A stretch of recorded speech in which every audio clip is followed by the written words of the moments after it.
Shock report on debt, even as Uhuru goes for more. If you bring that up on the screens, you will see what we are talking about. There's an entire list there of debt from our friends in billions of shillings. Netherlands, 0.4. Denmark, 1 billion. Finland, 1.9. US, 2.6. Belgium, 8.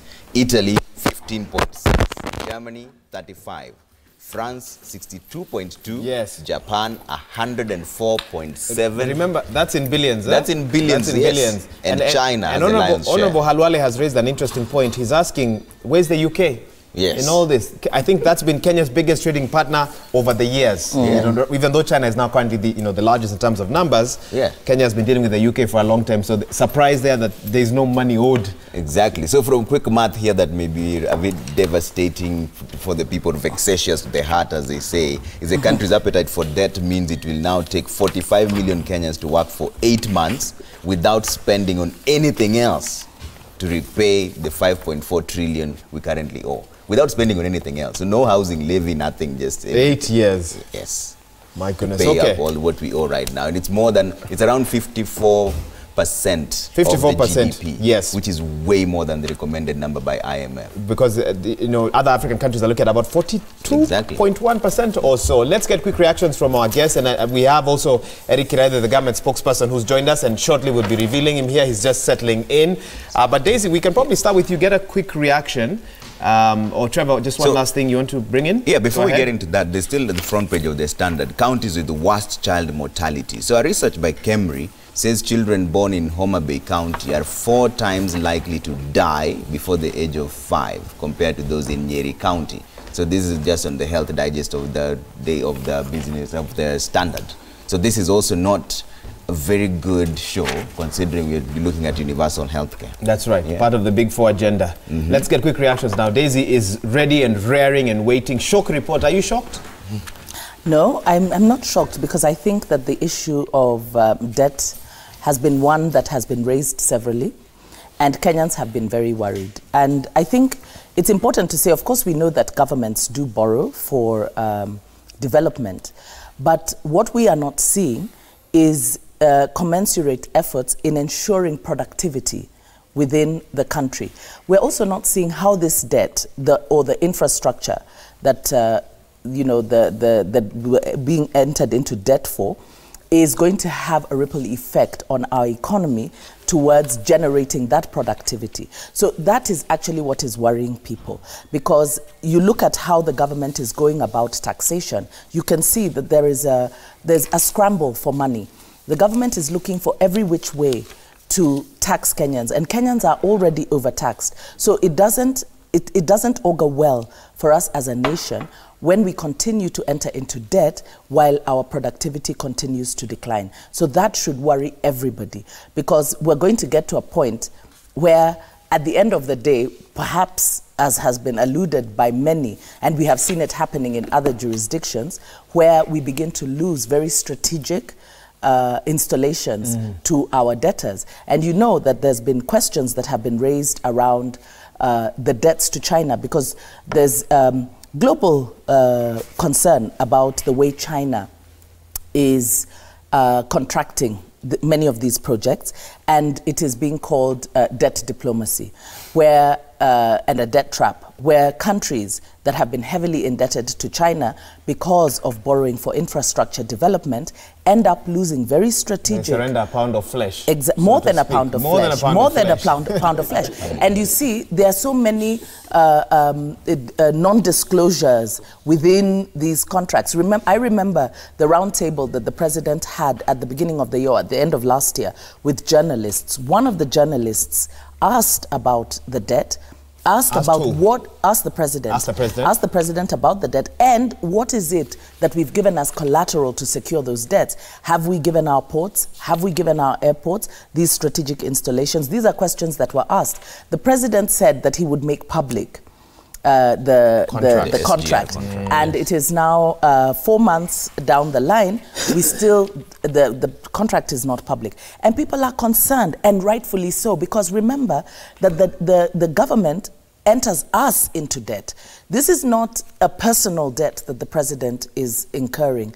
It is a debt for all of us as Kenyans, and one way or another, the country is going to have to pay. The country will have to pay. So the government really needs to be upfront about it. And I like that you've turned to face the government spokesperson. Yes, here is the government. Are you ready to respond, or you want to take a minute? I know you've just come in, and welcome to the program. Yeah, certainly one thing I would want to assure every Kenyan this morning is that the government is not engaged in some Shylocking game.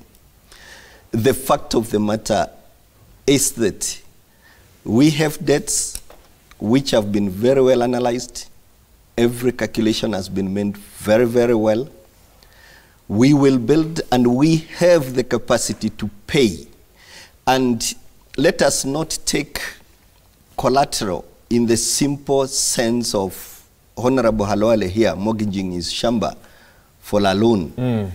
Let us say the issue of sovereign guarantees is a bit sophisticated. But the underlying factor is that when we have a good rail system, when we have a good road system, for example, the infrastructure activities being done in Nairobi, the savings alone from our current use is adequate to do a lot for us. I think no one counters the benefits and to get the economy to grow at a rate that we shall not only be able to pay the debt, we shall continue expanding the economy. So on the onset, let's get that assurance very clearly.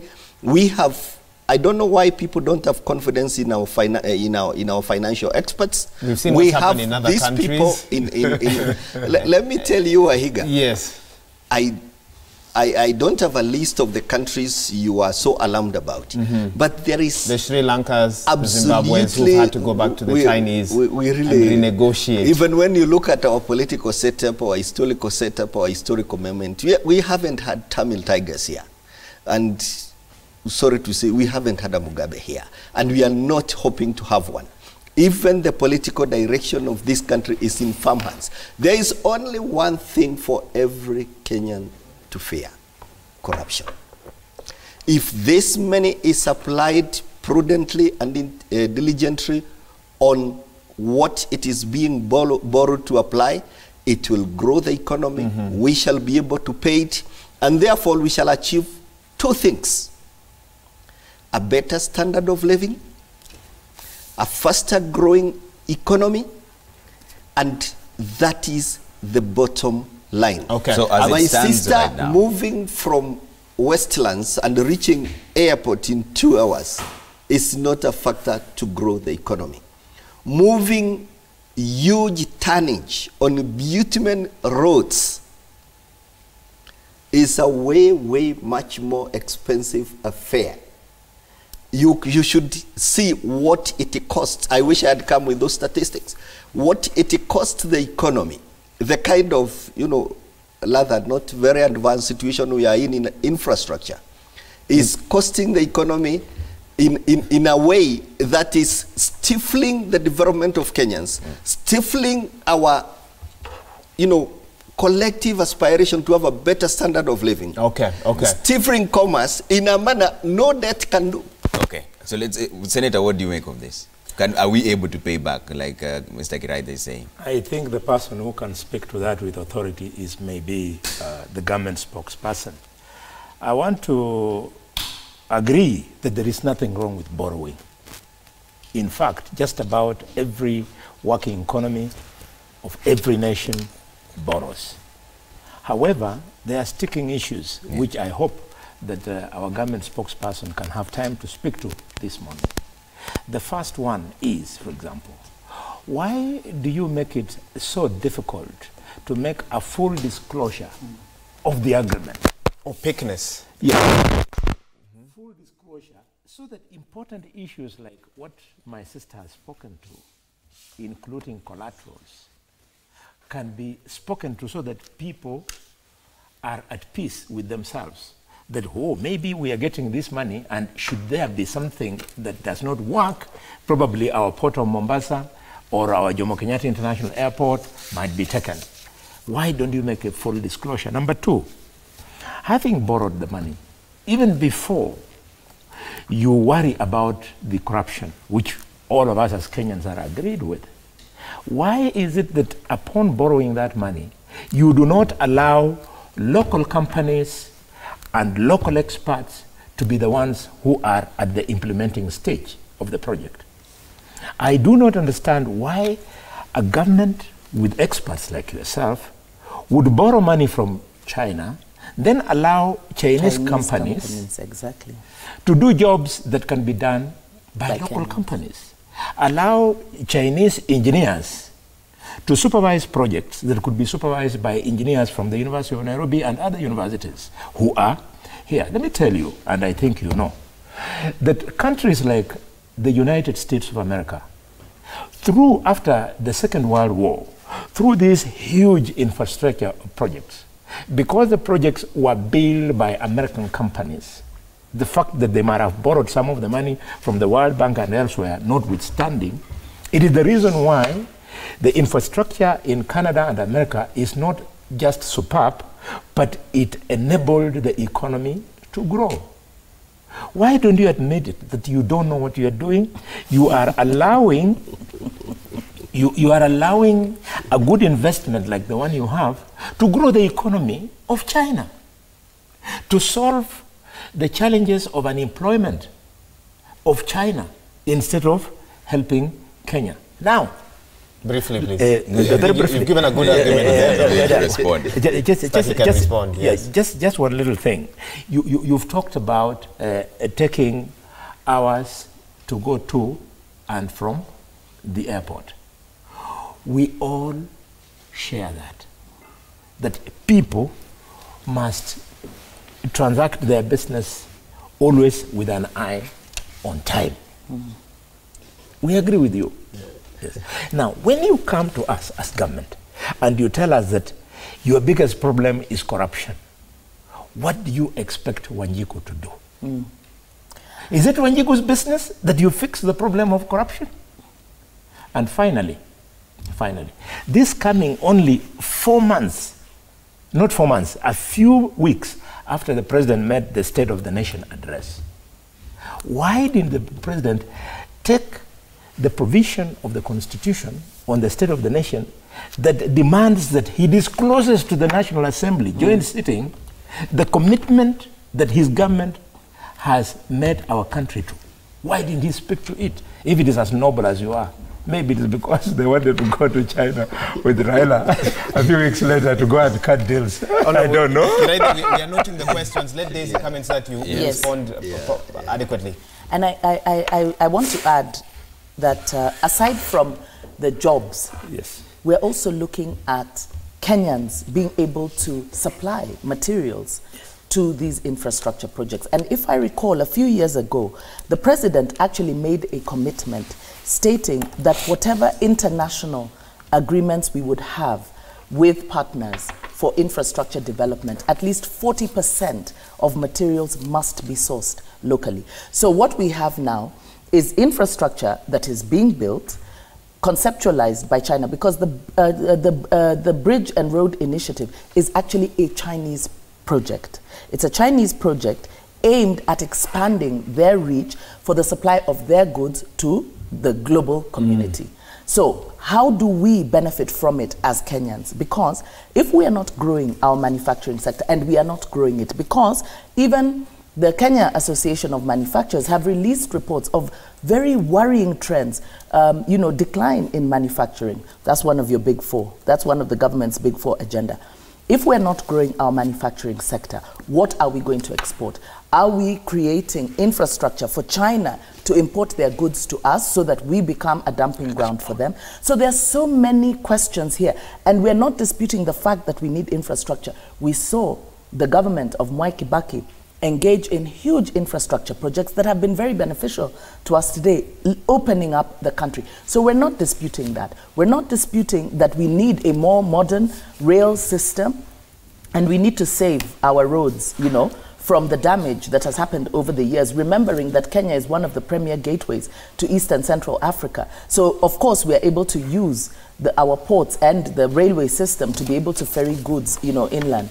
So I think that you cannot dismiss the concerns of Kenyans. And I think it's also wrong for the government to dismiss the concerns of Kenyans, because ultimately it is Kenyans who have to pay for this. So if Kenyans understand the benefit to themselves, right, then Kenyans will be more willing to come and support government. But now, the other thing that has come up is a lot of this debt. When we look at Auditor General's reports, there are a lot of gray areas, huge amounts of monies that have been spent without receipts. I mean, you find ministries are spending billions of shillings, and when the auditor comes in to audit, there are no receipts. Now, of course, he has said that this doesn't necessarily mean that money has been lost, but indeed, how does a government operate like that? So the manner in which we have seen, you know, huge corruption does not inspire confidence. So for you to come and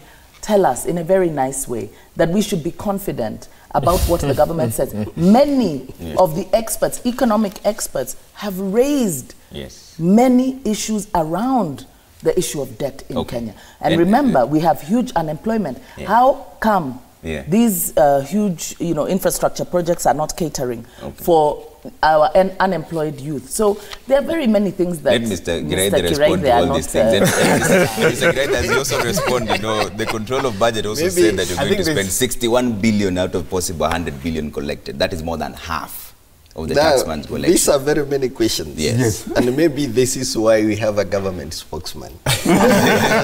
Most of these questions really.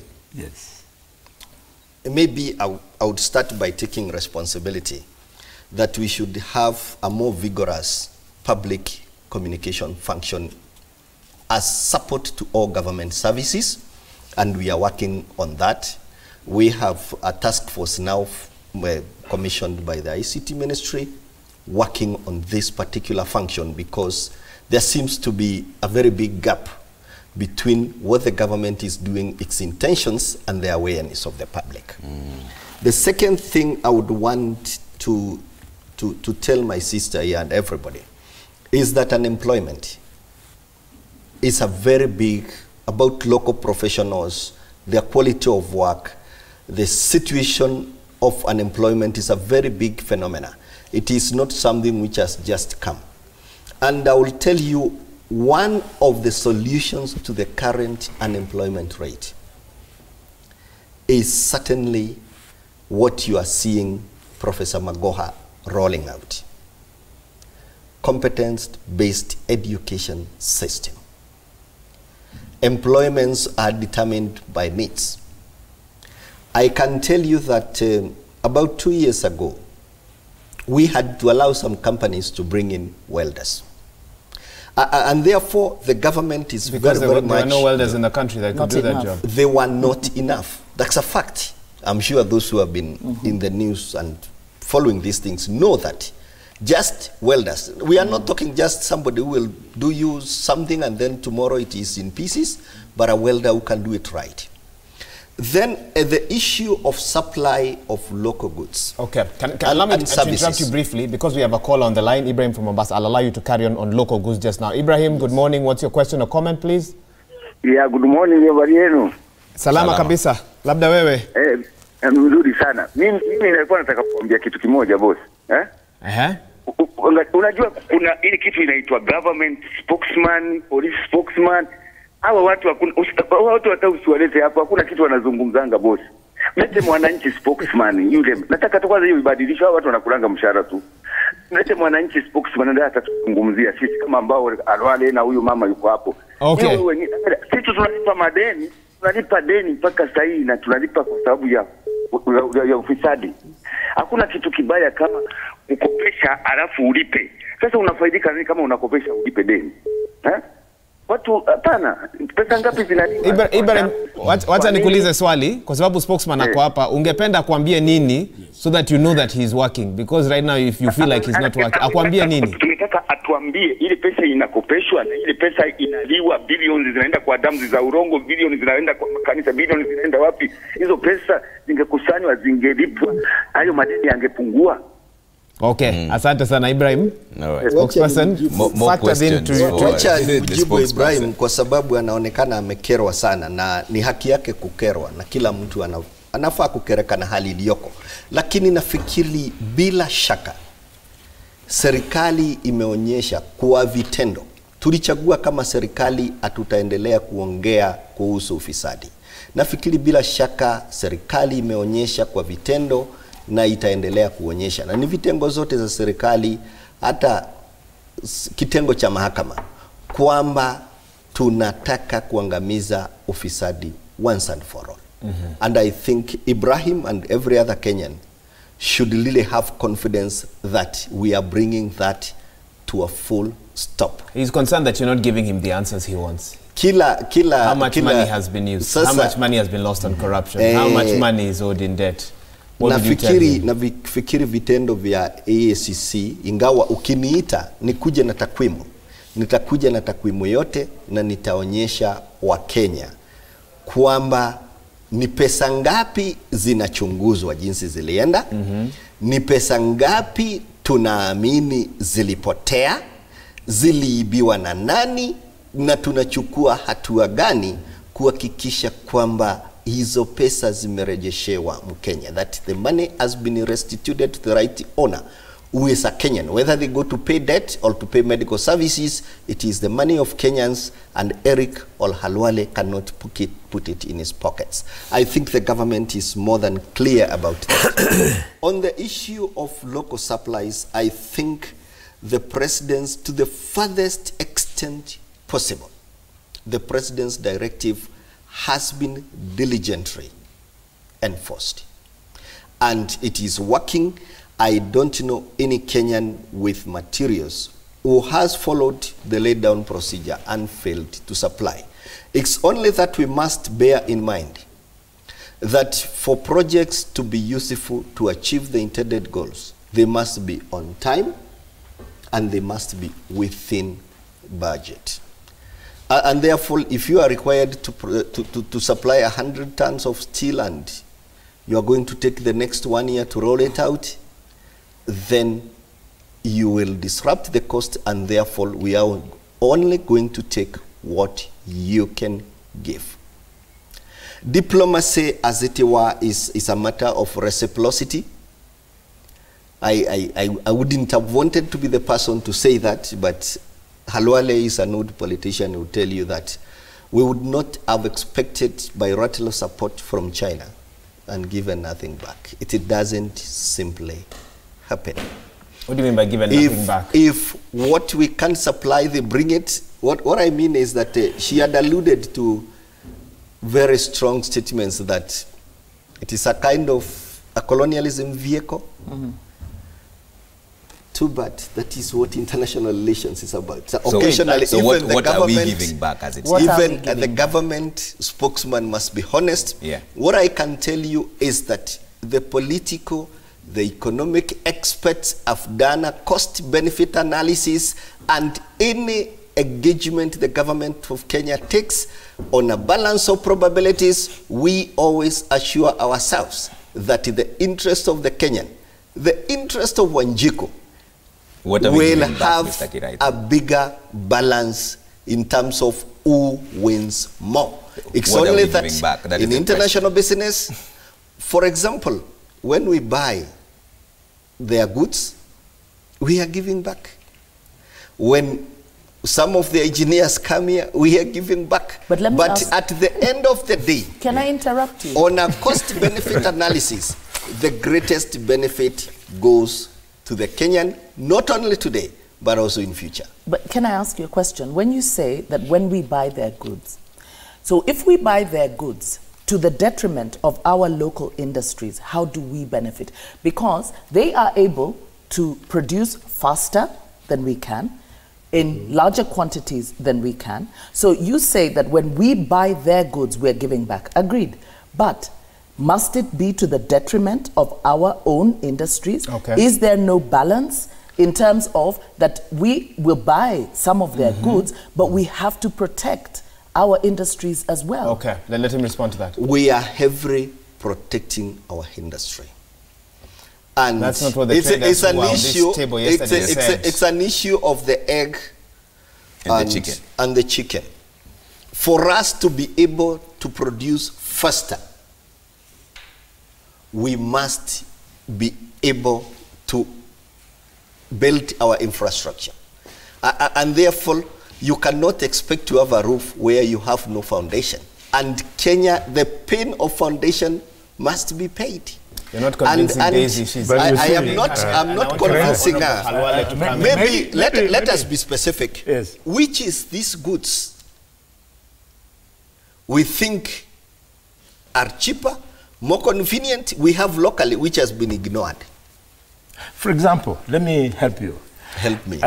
We understand that some of the cement being used in the construction and comes from China. Why wouldn't it have created a booming situation for the cement producing companies? And they are there. And we have several. We have Athi, them. Bamburi, They should now be at their best at the moment. We have, as you know, government spokesman. Mabadi Rollings, heavy investment in Kenya. It has gone all the way up to Uganda and Rwanda and Burundi. Why are you not supporting that local initiative?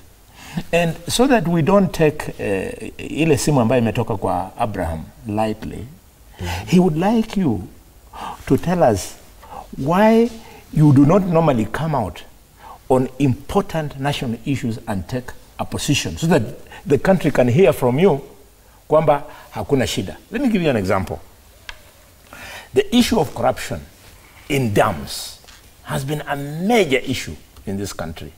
Why hasn't your office come and released a statement that says that in Kenya we are today building so many dams, and the status of implementation on each one and every one of them is at this, and that the so-called lost 21 billion shillings is true or not true? When you keep quiet and we are all convinced that 21 billion has been lost, you are telling us that the government of Kenya is actually being run like a casino. It is only in a casino where you can lose 21 billion. And nobody explains. And nobody explains.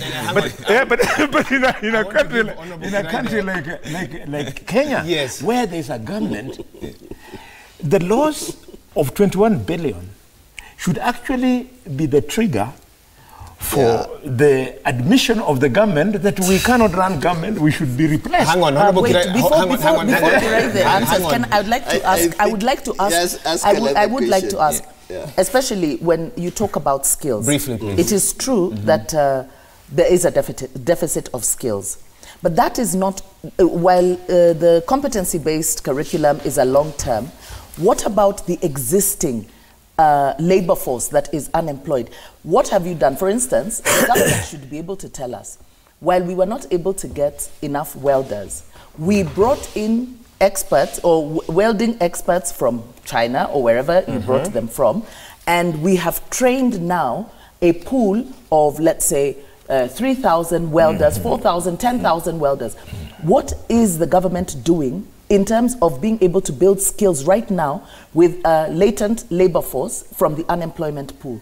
Because while you bring in the expertise from abroad, what are you doing right now to build skills among those that are employable? So that is what you should be telling us. We shouldn't be told that because we have a deficit of skills, now we are doing competency-based curriculum, which is targeting children right now for the future. What about the existing force? Okay, Honorable Kirai, I want you to respond after the break. I had one quick question for Honorable Halwale. You've asked him a lot of questions. Yes. Fair enough. Yes. You work almost on a day-to-day basis with his boss, the Deputy President. Have you posed those same questions to him? Just in case you feel this man is not giving you the answers you want. You know, one of the cardinal rules of successful engagement is not to go into a meeting with no agenda. It has never occurred to me that I should go into a consultative meeting with the Deputy President on how President Uhuru and himself are running the Republic of Kenya. My engagement with the Deputy President is limited to two things. The first one, for him to satisfy me that all the things that have been said about him are either not true or they are not be the reason why he would not deliver if he became president. And he has the second one, he has satisfied you? Yes. With answers? Yes. The second one, that one he has satisfied me. The second one is to strategize on how he can form government with us or how we can form government with him. But you don't sound happy about the current situation of the government I am now, I'm extremely unhappy, and this is why you see. And he's part of the executives. What makes you think that in the next government You can't everything will be separate. better? You can't What will separate be the different two. then? It's the same person. Well, Just let me respond. Technocrats. Let me respond. Leave your political agenda out of this. Exactly. Now, let me just respond. Let to us deal with matters that are affecting Ibrahim, that are annoying him. Wakati Ibrahim anakunywa Mabenge, kawatungu our caller. Yeah. in the Okay, let morning. him finish. This will still. You will Let give him us good deal time. with that. We'll give you good. You know, if you are in a marriage, and unfortunately, Halwale, you are and in I a have- marriage. This is not a wedding. Okay. Okay. And with maximum respect Yeah. to people living with disabilities, if you are in a marriage and the product of that marriage is a grossly deformed child, you do not then give up and say, I will not look up for another child.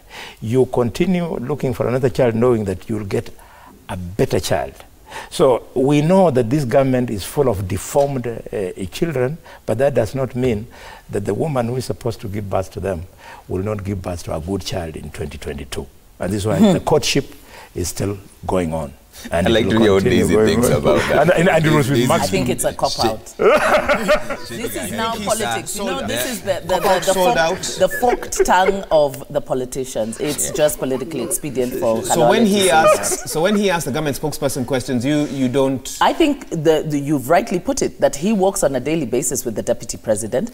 You cannot separate. Deputy president is part and parcel of this government and has been mentioned adversely severally in many issues. So I think you also should tell us if you have posed the same questions with the same vigor. Let her finish. They say, all of you must protect me. And in asking for this protection, I will also answer one question. The DCI and the Director of Public Prosecutions said very loudly that we are investigating 21 billion Kenya shillings. Yes. And they are still vigorously doing it. They have not given us the results of those investigations. They say, this is the figure we are investigating. Politicians of all shapes and sizes, for reasons which I would not want to hazard and which is not my mandate to talk about, gave verdicts, others gave evidence. The case is not yet in court.